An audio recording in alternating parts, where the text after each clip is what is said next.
Hello বন্ধুরা, সবাইকে স্বাগত জানাই স্টাডি সাকসেস কোচিং সেন্টারে। বন্ধুরা, তোমাদের জন্য চলে এসেছি আজকে প্র্যাকটিস সেট নম্বর 6 নিয়ে। তো এই প্র্যাকটিস সেট যেটা তোমাদের এসএসসি এমটেক 2025 জন্য খুবই গুরুত্বপূর্ণ। তোমরা সবাই খাতা পেন নিয়ে বসে পড়ো এবং কাউন্ট করো তোমরা কতগুলো আজকের ক্লাসে যে 25খানা কোশ্চেন, এই 25খানা কোশ্চেনের মধ্যে কতগুলো কোশ্চেন তোমরা সঠিক করতে পারছো।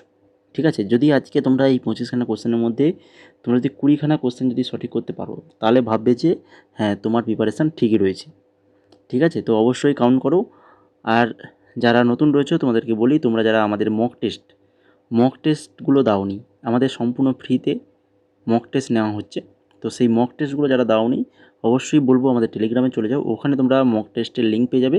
ওই লিঙ্ক থেকে কিন্তু অবশ্যই মক টেস্টগুলো দেবে। যদি কোনো বোঝার সমস্যা হয়, যদি না বুঝতে পারো কীভাবে করবে, তাহলে ওখানে টেলিগ্রামে মেসেজের অপশান রয়েছে, ওখানে মেসেজ করবে, তোমার রিপ্লাই করে দেবো। ঠিক আছে, তো টেলিগ্রামে চলে যাও, যে লিঙ্ক দিয়ে মক টেস্টগুলো অবশ্যই দাও। তো এবার চলো শুরু করি আজকের ক্লাসের ফার্স্ট কোশ্চেন যেটা রয়েছে, দেখো, দিবেহি ভাষা ভারতের কোন প্রতিবেশী দেশের সরকারি ভাষা?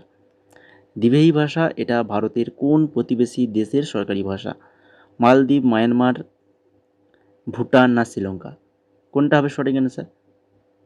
সঠিক অ্যান্সার হবে কি? অপশন নাম্বার ই, মালদ্বীপ যারা করেছো একদম সঠিক উত্তর।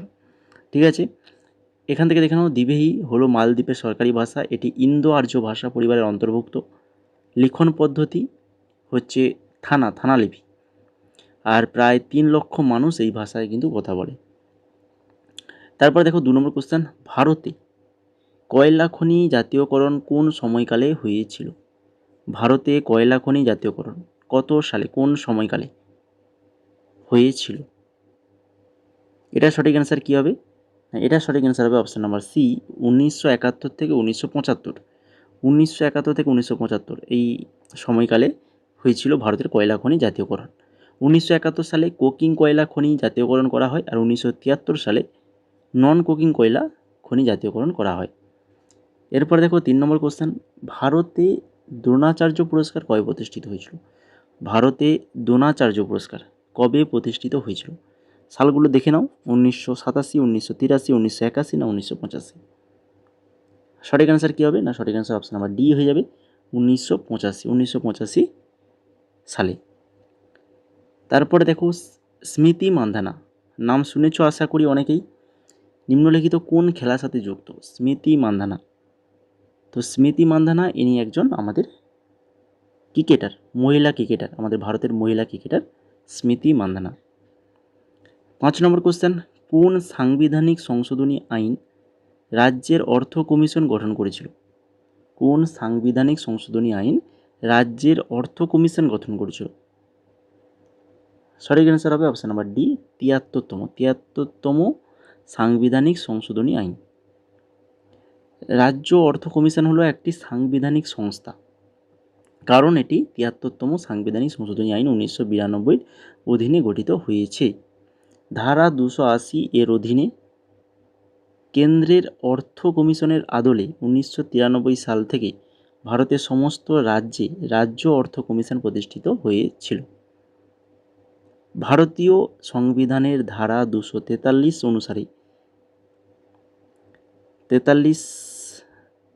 অনুসারে কি রয়েছে? রাজ্য অর্থ কমিশনকে রাজ্যপাল দ্বারা 5 বছরের জন্য নিযুক্ত করা হয়।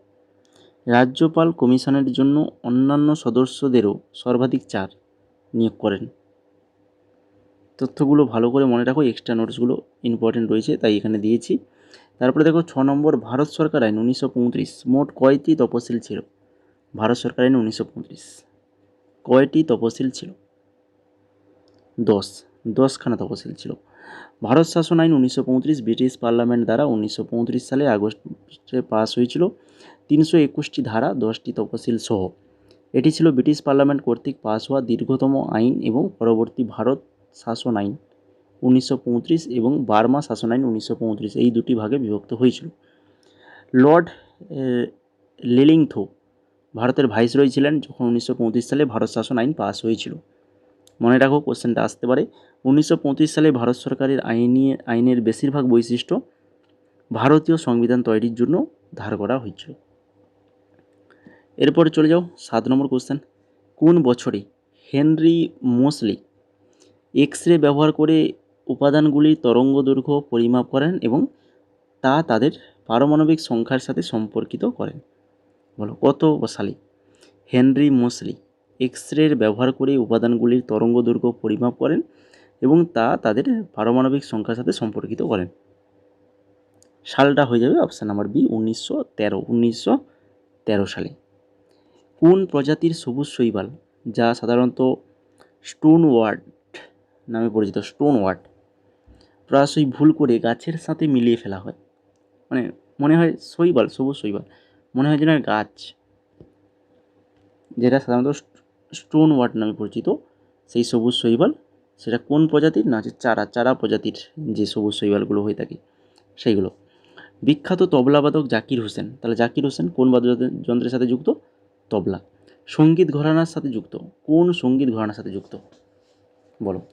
তো আমরা যে MTS 2025-এর নোটসগুলো তোমাদের দিচ্ছি, বা যারা পারচেজ করেছে আর যারা পারচেজ করবে ভাবছো, তোমাদেরকে বলে রাখি যে আমরা কিন্তু এই ঘরানা থেকেও কিন্তু নোটস তোমাদেরকে দিয়েছি। স্ট্র্যাটেজিকে যে পার্টটা রয়েছে ওখানে কিন্তু একটা ঘরানার পার্ট রয়েছে, কারণ ঘরানা থেকে আমরা এক্সামে কোশ্চেন আসতে দেখি বলেই ওখানে পার্টটা রাখা হয়েছে। নৃত্য থেকে রয়েছে, এইভাবে টপিক ওয়াইজ রাখা হয়েছে। তো যদি কেউ আমাদের MTS 2025-এর ফুল কম্বো নোটস পারচেজ করতে চাও, তাহলে আমাদের হোয়াটসঅ্যাপ নাম্বার রয়েছে, এই হোয়াটসঅ্যাপ নাম্বারে মেসেজ করো। প্রাইস পড়বে মাত্র 199 টাকা। 199 টাকায় ফুল কম্বোর সেট তোমরা পেয়ে যাবে। ম্যাথ রিজনিং তোমাদের হচ্ছে ম্যাথ রিজনিং পাবে, আর এদিকে হচ্ছে জিকে ইংলিশ, এগুলো পাবে। জিকে ইংলিশটা একটু বেশি পরিমাণে পাবে, কেন ওই দুটোর উপরেই তো কাটো, তাই। বিখ্যাত তবলাবাদক জাকির হোসেন কোন ঘরানা? ভালো করে মনে রাখো, খুবই ইম্পর্টেন্ট কোশ্চেন কিন্তু, হ্যাঁ, পাঞ্জাব ঘরানা, পাঞ্জাব ঘরানার সাথে যুক্ত। উস্তাদ জাকির হোসেন বিশ্ববিখ্যাত তবলাবাদক। তিনি তার পিতা উস্তাদ আল্লাহ রাখার মতোই পাঞ্জাব ঘরানার ধারক। তিনি 1977 সালে পদ্মশ্রী এবং 1982 সালে সঙ্গীত নাটক একাডেমি পুরস্কার পান। তারপরে দেখো স্ট্রিটস অফ ক্যালকাটা এবং ডান্সিং ড্রামস কার দুটি জনপ্রিয় ট্র্যাক? স্ট্রিট অফ ক্যালকাটা আর হচ্ছে ডান্সিং ড্রামস, এগুলো হচ্ছে কার? না, এগুলো হচ্ছে আনন্দ শঙ্কর। আনন্দ শঙ্করের দুটি জনপ্রিয় ট্র্যাক। আনন্দ শঙ্কর ছিলেন পণ্ডিত রবি শঙ্করের পুত্র। তিনি ভারতীয় শাস্ত্রীয় সঙ্গীত ও ওয়েস্টার্ন রক ফিউশনের পথপ্রদর্শক। তাঁর সঙ্গীতের সেতার, সিনথেসাইজার ও ইলেকট্রনিক্স বিটের মিশ্রণ দেখা যায়। এরপরে দেখো 11 নম্বর কোশ্চেন। কে প্রথম হিন্দি চলচ্চিত্র সঙ্গীতের ব্রাজিলীয় বোসা নোভা ছন্দ প্রবর্তন করেন? সঙ্গীতে ব্রাজিলীয় বোসা নোভা ছন্দ প্রবর্তন করেছিলেন? তিনি হচ্ছেন কে? R.D. Burman. R.D. Burman, option number B হয়ে যাবে কিন্তু সঠিক অ্যান্সার। যারা বি করেছো একদম সঠিক করেছো। বোসানোভা একটি ল্যাটিন জ্যাজ ঘরানার রিদম। R.D. বর্মন 70 থেকে 80 দশকে ভারতের সঙ্গীতের বৈপ্লবিক পরিবর্তন আনেন কিন্তু R.D. বর্মন এক সঙ্গীত শিল্পী। দক্ষিণ ভারতের কোন শাস্ত্রীয় নৃত্যরূপটি বলরাম ভারতম, হস্তলক্ষণ দীপিকা, বলরাম ভারতম এবং হস্তলক্ষণ দীপিকা থেকে তাঁর শাস্ত্রীয় অনুমোদন পায়? দক্ষিণ ভারতের কোন শাস্ত্রীয় নৃত্যরূপটি? সঠিক অ্যান্সার কী হবে দেখো, সাত্রিয়া, কুচিপুড়ি, কথাকলি নাচ, মোহিনীআট্টম। সঠিক অ্যান্সার হয়ে যাবে অপশান নাম্বার সি, কথাকলি। তারপরে দেখো কথাকলি কেরালার ঐতিহ্যবাহী নৃত্যনাট্য রূপ। এটি রামায়ণ, মহাভারত প্রভৃতি মহাকাব্যের গল্পের উপর ভিত্তি করে। এর পোশাক ও মুখোশ অত্যন্ত রঙিন ও প্রকৃতির প্রতীকপূর্ণ। তারপরে দেখো 13 নম্বর। আর তোমরা যারা জিডির জন্য মেসেজ করেছিলে, জিডির পিডিএফের জন্য, তোমাদের জন্য জিডি পিডিএফ অ্যাভেলেবল রয়েছে, ঠিক আছে। 2022 থেকে 25 জিকে কোশ্চান ব্যাখ্যা সহ পিডিএফ অ্যাভেলেবল রয়েছে। মাত্র 31 টাকা এখন পাবে, অফার চলছে 31 টাকা। আর 10 জন এই অফার পাবে 31 টাকায়, বাকি পরবর্তী আবার 41 টাকা হয়ে যাবে। যদি নিতে চাও হোয়াটসঅ্যাপ নাম্বারে মেসেজ করো। 13 নম্বর দেখো, শেষ শুঙ্গ শাসককে তার মন্ত্রী কোন শতাব্দীতে হত্যা করেছিল? শেষ শুঙ্গ শাসককে তার মন্ত্রী কোন শতাব্দীতে হত্যা করেছিল? সঠিক অ্যান্সার হবে খ্রিস্টপূর্ব সপ্তম শতাব্দী। খ্রিস্টপূর্ব সপ্তম শতাব্দী। 1917 সালে সরোজিনী নাইডু কোন নারী সংগঠন প্রতিষ্ঠা করেছিলেন? 1917 সালে সরোজিনী নাইডু কোন নারী সংগঠন প্রতিষ্ঠা করেছিলেন? সঠিক answer option number A, women's India association. Women's India association প্রতিষ্ঠা করেছিলেন। উইমেন্স ইন্ডিয়া অ্যাসোসিয়েশন WIA প্রতিষ্ঠিত হয় 1917 সালে কোথায়? মাদ্রাজে। প্রতিষ্ঠাতা সদস্য যারা ছিলেন তারা হচ্ছে অ্যানি বেসান্ত, মার্গারেট কাউন্সিন্স, থরোড কি রয়েছে ডরোথি জিন্না, সরোজিনী নাইডু প্রমুখ। উদ্দেশ্য কি না হচ্ছে নারীদের শিক্ষা, ভোটাধিকার এবং সামাজিক সংস্কারের দাবি তোলা। তুরা তুরা কোন পাহাড়ে অবস্থিত যা মৃদু অত্যন্ত আর্দ্র কৃষি জলবায়ু অঞ্চলের অধীনে পড়ে? তুরা এটা কোন পাহাড়ে রয়েছে? কোন পাহাড়ে রয়েছে বলো? অপশান নাম্বার বি, গারো পাহাড়ে রয়েছে। তুরা হলো মেঘালয়ের গারো পাহাড়ের অঞ্চলে অবস্থিত একটি গুরুত্বপূর্ণ স্থান। গারো পাহাড় অঞ্চলে জলবায়ু মৃদু ও অত্যন্ত আর্দ্র, যা চা, ধান ও অন্যান্য আর্দ্র প্রিয় ফসল চাষের জন্য উপযুক্ত। এই পাহাড়গুলি উচ্চ বর্ষার জন্য পরিচিত, বিশেষ করে জুলাই থেকে সেপ্টেম্বর মাসে। তারপরে দেখো 16 নম্বর, ল্যান্থানাইডের সাথে কোন দুটি উপাদানকে কখনো কখনো রেয়ার আর্থ এলিমেন্টস বলা হয়? রেয়ার আর্থ এলিমেন্টস বলা হয়, বলো কোন দুটি উপাদানকে? সঠিক অ্যান্সার ইট্রিয়াম ও স্ক্যান্ডিয়াম। ইট্রিয়াম ও স্ক্যান্ডিয়ামকে। গুজরাটের কচ্ছের রণ উৎসব কোন মাসে শুরু হয়?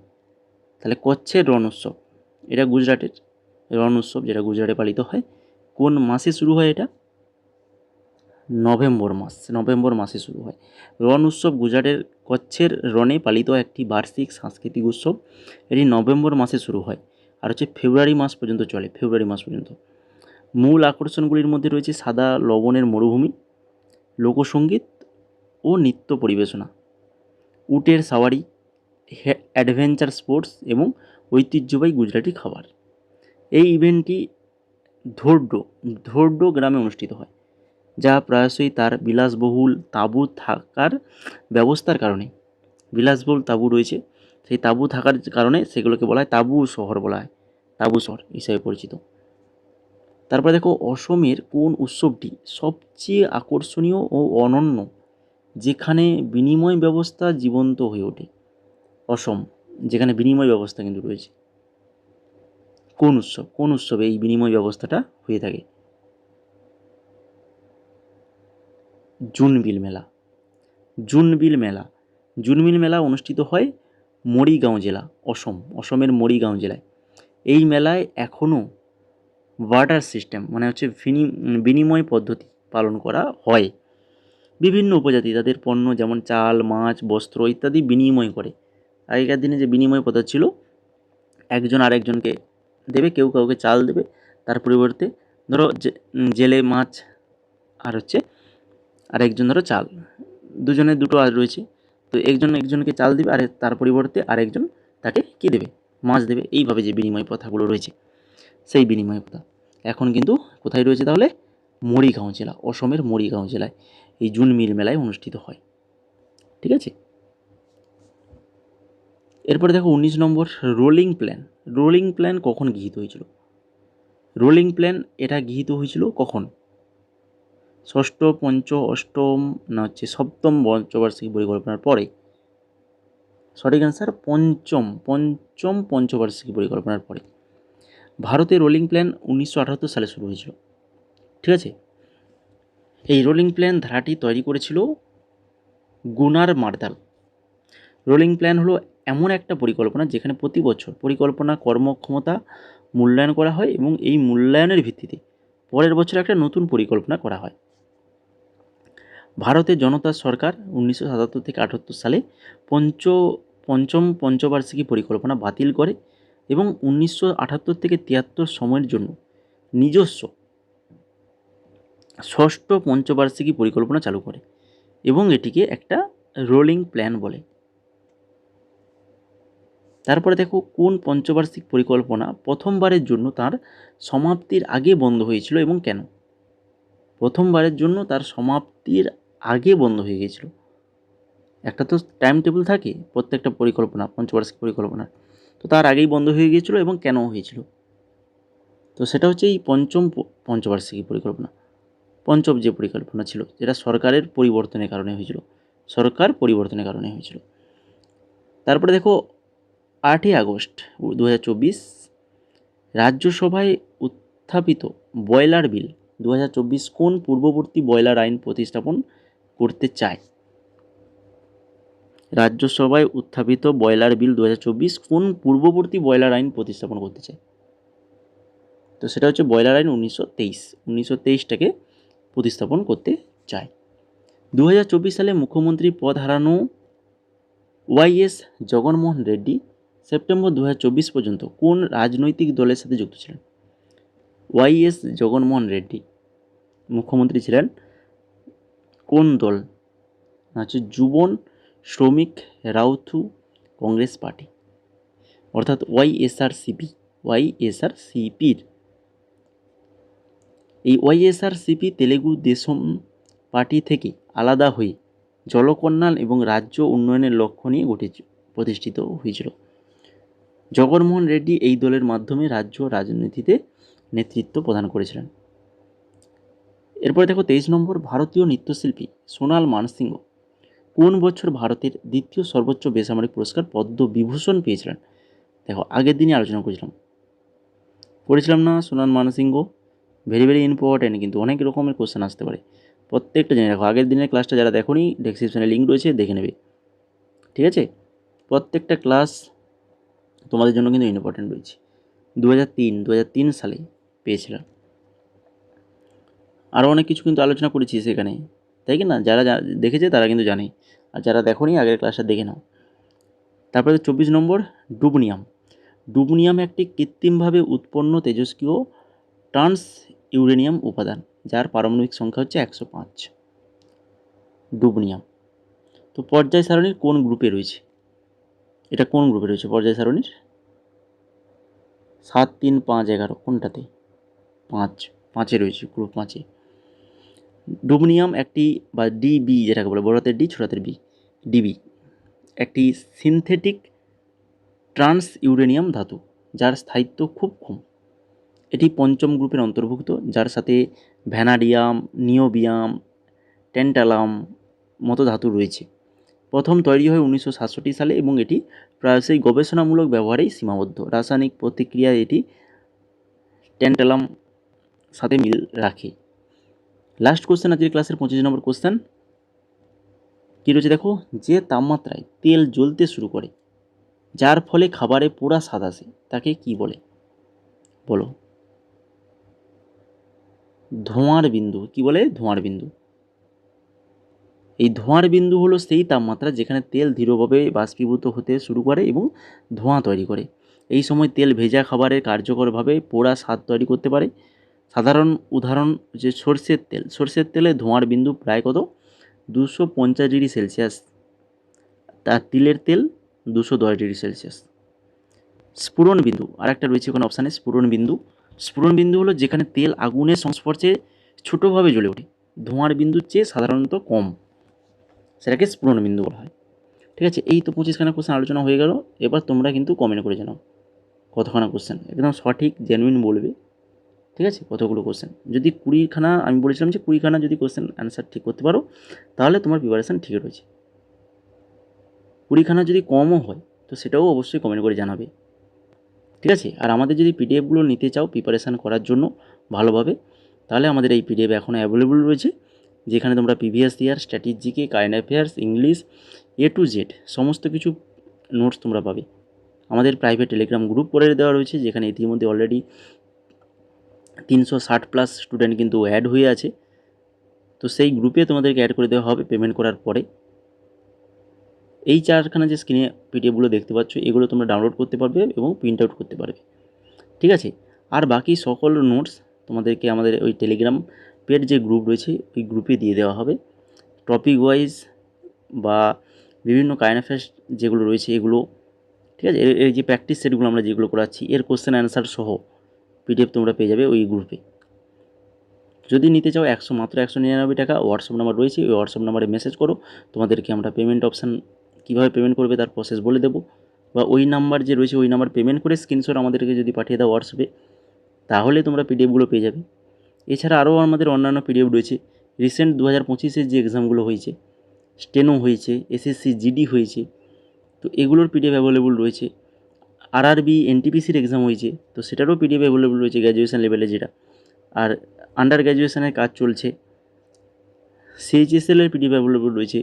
তাছাড়া ডব্লিউবিএসএসসি গ্রুপ সিডি, যেটা আমাদের ওয়েস্ট বেঙ্গলের রিসেন্ট এক্সাম হওয়ার সম্ভাবনা রয়েছে সামনের বছরই, শুরুতেই একদম এক্সাম হওয়ার সম্ভাবনা রয়েছে, তো এটারও পিডিএফ অ্যাভেলেবল রয়েছে।